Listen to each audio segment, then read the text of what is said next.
Today's class we are going to see chapter number 2, that is Forest Wildlife, class 10, subject SS, from the book Contemporary India. Now what do you mean whenever you listen to these two words, that is forest and wildlife? Whenever you listen to the name forest, you always think about plants, the various trees, the small crops, the various trees, big trees, banyan tree, peepal tree, and the smaller crops also. Plants including every, small or big. And whenever you listen to wildlife, you just think about the animals, pet animals, wild animals, big ones, small ones. All these categories are complete. So today in this chapter, forest and wildlife resources, we are going to discuss that what are forest and wildlife resources, what are the divisions of their resources, and how can we conserve and preserve these resources very well. First, we will talk about forest resources. Forest resources including plants. India has a complex ecosystem. It has biodiversity, means it is rich in variety. It has varieties of plants and animals. We have 45,000 varieties of plants and 81,251 species of animals found in India. So here we come to a session of forest. Forest, plants and animals means forest and wildlife can also be named as flora and fauna. Flora means plants and fauna means animals. So there are varieties of species in India of varieties of plants and varieties of animals. First of all, we are going to see that forest resources. How forest resources? What are forest resources? Obviously, forest resources including plants, big trees, all these things. Why is forest resource important for human being? Forest resources are important for human beings because forest provides you with your livelihood, provides you wood. If you are making doors, you get wood, leather, everything. I mean, each and everything depends upon the forest. You can have a means of livelihood on forest. Yet also in villages, the means of livelihood is forest. So forest resources are very important for human beings for their living. Secondly, we talk about wildlife resources. We have animals also. So whenever we have seen in the time that in ancient times, till today, the various type of animals are being extinct. They have come to the extent of extinction just because of human usage. Just because human is using these resources for its personal use, for its personal usage. So these forest and wildlife resources, these two resources are in threat. First of all, we are going to talk about forest resources. Forest resources means plants from trees to small shrubs, herbs, all these are included in forest resources. First of all, trees and plants, it gives us means of livelihood. Secondly, it helps to maintain the carbon dioxide and the oxygen level in the air. Secondly, we have here the wildlife resources. International Union of Conservation of Nature and Natural Resources has given us divisions of wildlife resources. What are these divisions? We will see one by one. Now the division of wildlife resources according to IUCN, the full form is International Union of Conservation of Nature and Natural Resources. So here we have some 6 divisions. First one is normal species. This we are talking about the division of wildlife. Normal species. Normal species are those species which can be found normally, like cat, dogs. You find them, okay, right? Secondly, we have endangered species. Endangered species are those species which are in danger of extinction. If you will not conserve them, if you will not preserve them, if you will not take steps for their protection, they can get extinct. So they are in the danger of extinction. So we have second here is endangered species. Endangered species which are in the danger of extinction. For example, we can say Indian rhino, lion, tailed sunrise, all these things are included in endangered because they are in danger of extinction. They can be extinct if preventive steps, preventive measures will not be taken. Third, we have vulnerable species. Now, what do we mean by vulnerable species? Vulnerable species are those species whose population has declined to levels from where it is likely to move into the endangered category. Endangered category, first we talked about that it was an species which are in the danger of extinction. So here vulnerable species are those species that at the right time we do not take any preventive steps or measures, they will be considered into the category of endangered species. So you have to conserve them, you have to preserve them, and you have to take some right measures to do for their protection. So fourth we have the rare species. Rare species, the word itself says that they are very rare, or you can say they are less important. Example, you can give the Asiatic buffalo, the desert fox, hornbill, all these things. These things are included in rare species because they are in less important. Then we have endemic species. Endemic species are those species with small, these species are only found in some particular areas. Now, endemic species means they suit their weather precautions, weather problems. So, these species are just for some particular areas only they are found. For example, we can give that Andaman Lake, Nicobar, Andaman Red, Wild Wave, these are found in particular areas and not everywhere. So, these are endemic species. And last we come to is the extinct species. Extinct species means those species which have always been extinct. Means, for example, the famous example we can give is dinosaurs. First, in ancient times, dinosaurs were there, but now no dinosaur can be seen anywhere. So these come into the extinct species. So these are the 6 divisions which are of wildlife resources according to the IUCN, that is International Union of Conservation of Nature and Natural Resources. First is normal, second is endangered, vulnerable, rare, endemic and extinct resources. Now what are the factors which lead to the preservation of forest and wildlife resources? We will see some factors, some common factors which affect this preservation.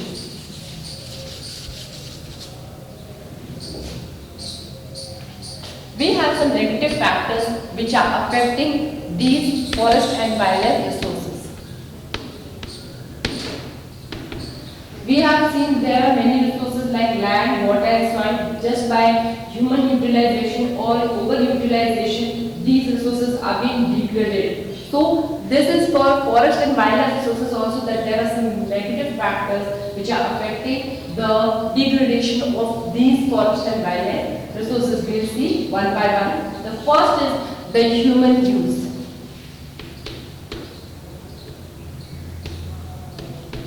Human use means in firstly times humans using it in a very we can say harmful manner, in a very it is utilizing it, overutilized. The overutilization and the harmful use of these resources is leading to the extinct of these resources.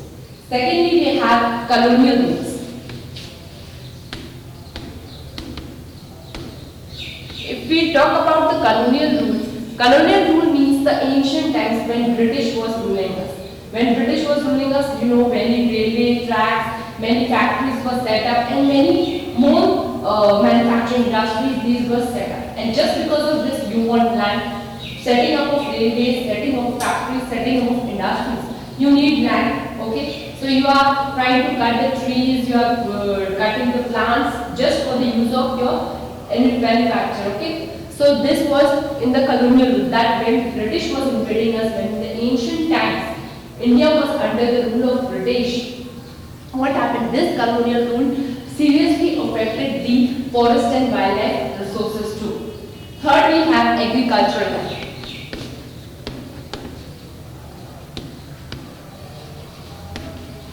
Now, what do you mean by agricultural land? Agricultural land means people are seriously using all the land for agriculture. They are not leaving it to the forest area, but they are just using for agriculture. Every land, any wasteland, any land they are using just for agriculture. Using of chemical fertilizers, pesticides, all this usage is turning the forest into an agricultural land, and it is starting decreasing the area of the forest, which is very important for the survival of plants and wildlife. Fourth point, we have the Narmada Sagar project.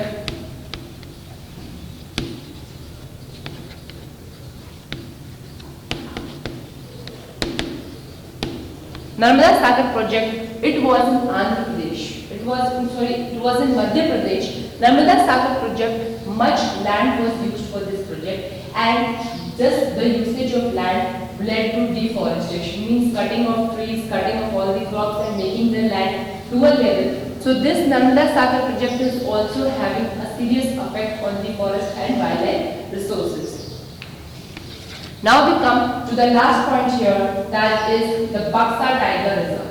Now Buxa Tiger Reserve,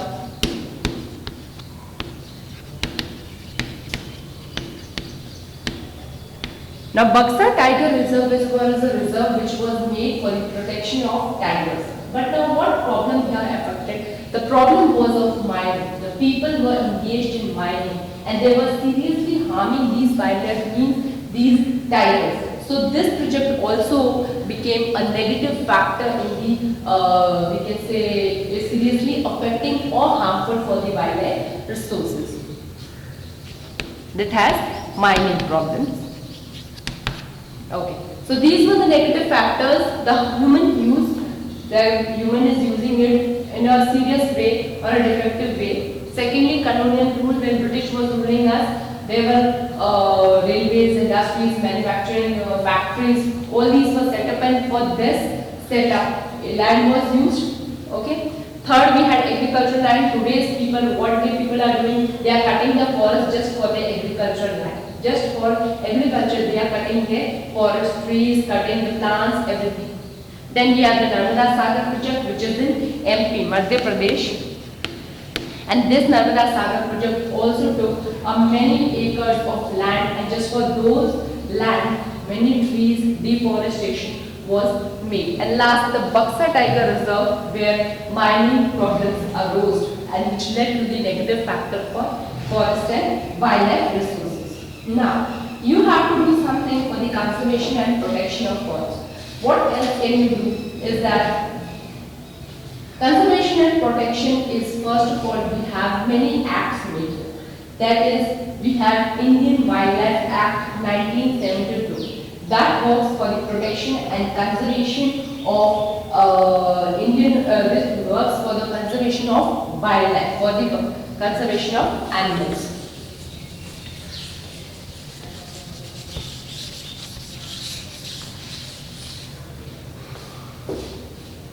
So here, secondly, we are talking about, now we studied the importance, what were the negative factors, we studied the division of the wildlife. Now we are going to study what conservation and what protection measures are taken for these forest and wildlife resources.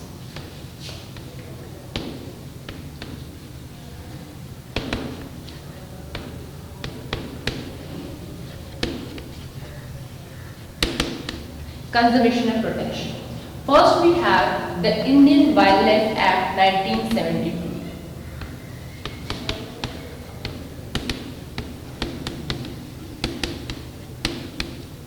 Now, what was in this Act, Indian Wildlife Act 1972? It was working for the conservation and protection of the wildlife, of the animals. Okay, forest is the home of animals. There are very wild animals, pet animals. So forests are the homes of them. And if you are cutting forest for the total use for your personal usage, so what is it done? It is directly or indirectly harming the wildlife resources. It is directly making, and you are just cutting them, you are just, we can say, killing of animals.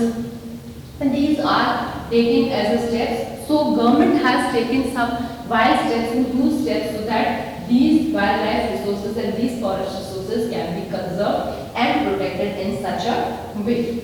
Then we have in this 1972 project wildlife, we had animal related project. This was done for the conservation of animals. Now we had 1970. Now what was in 1973? 1973, a project came that was Project Tiger. Now this project was working for the protection of tigers. It was working because as killing of tigers, killing of animals is going on and on. So this project was invented in 1973, Project Tiger, for the conservation and protection of tiger reserves. Then we have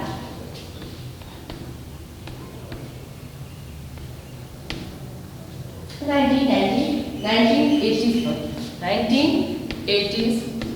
We had Chipko movement, we had Project Tiger. All these type of movements for the conservation of forest and wildlife resources. So Chipko movement, also we know that here people started hugging the trees so that they cannot be cut. Okay, so 1980s what happened? 1980s was a conservation or protection rule which was made by the government so that they can take preventive steps for the conservation of forest and wildlife resources. And lastly we have 1991. So these are the 4 steps which were taken for the conservation and protection of forest and wildlife resources. First was the Indian Wildlife Act 1972, which was conservation step for animals. Then we have 1973, that was Project Tiger. Then we had 1980s, 1991. There were many type of movements which we had Chipko movement where the people started hugging the trees so the people cannot cut the forest, cut the trees. Secondly, we had the Tarai. So here these are the important movements, that is Chipko movement. Okay, Chipko movement, it was made for the just for stopping the deforestation practices, just to stop to cut the trees. What was done? The people started hugging the trees.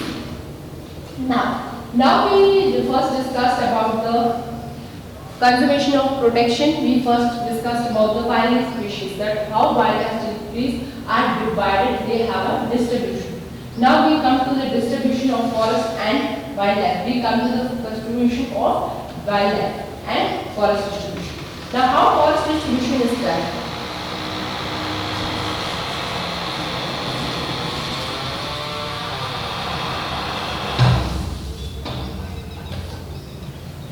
Forest. Now distribution of forest is in 3 sections. We have the reserve,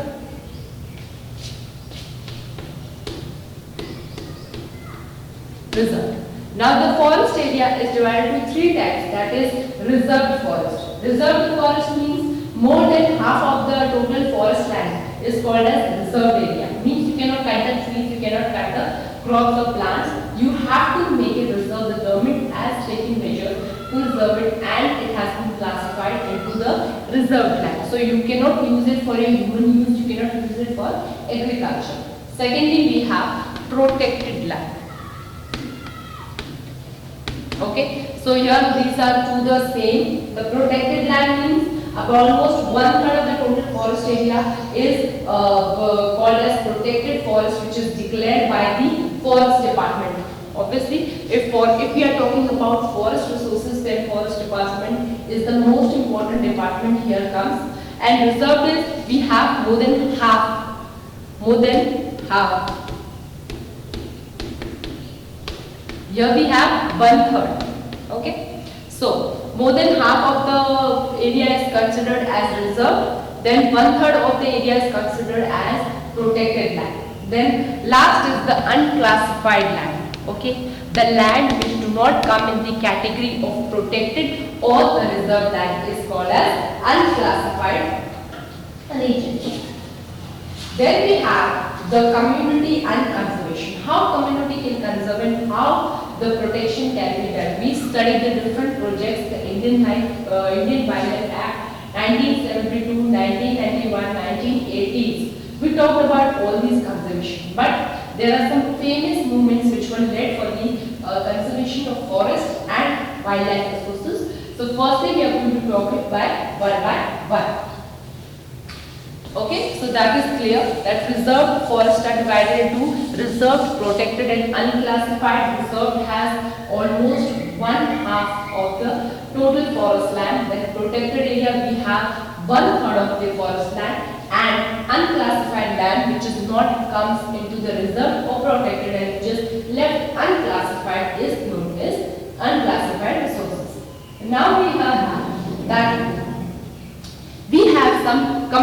and conservation. Now, community and conservation means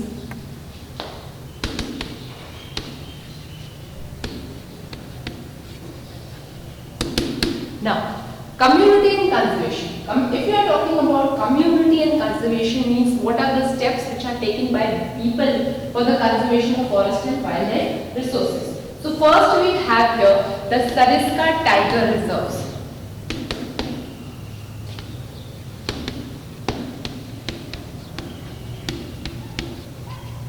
Second we have the Chipko movement.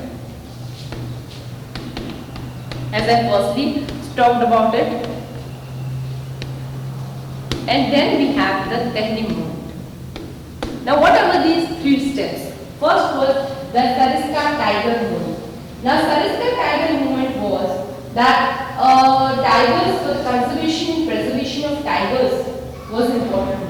Okay, here as we know that killing of animals has been a habit of people.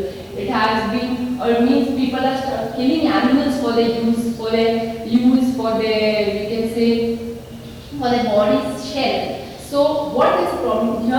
Sariska Tiger Reserve was working for the protection of tigers, which is in Rajasthan. Sariska is in Rajasthan, and it is working for the conservation and preservation of these tigers, so that tigers do not come into an extinct species. Now, second we have the Chipko movement. Now, what was this Chipko movement? The Chipko movement was in the Himalayas. Now, what was in this Chipko movement? Chipko movement problem that the traders, or we can say the factory managers, the people, the contractors, what they were doing? They were cutting the forest and making big industries, making big manufacturing factories. So, what the people of this Himalayan region did? They started whenever the people came to cut the trees, these people started gathering and make a overall around. Means this is example we can give. This is a tree, and the people are all around the trees, just hugging the tree and stopping it from cutting it. Okay, so it was the movement of the people who was working for this movement, that was Chipko movement. Okay. Farmers and school groups like Beach Bachao Andolan in Tehri and Navdani. Beach Bachao Andolan means Tehri, in it was working against the chemical fertilizers and pesticides which are used in plants and crops, so that we can make the quality of the soil and make the quality of plants better and better. So this was called as Beach Bachao Andolan. In Tehri it was Beach Bachao.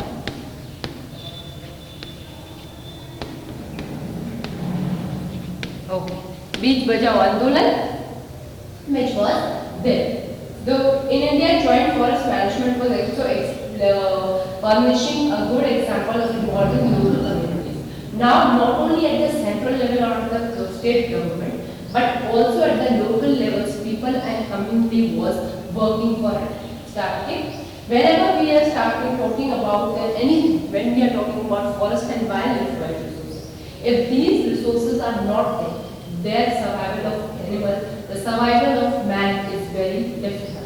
You have to conserve and preserve these resources, that is forest and wildlife resources, in such a way that you can use them, but in a simple way and in a proper way, so that it cannot be harmful for any forest plant, it cannot be harmful for animals too. Okay, so here we come to an end that this chapter, it includes the forest and wildlife resources. We are talking about the resources, we are talking about the living.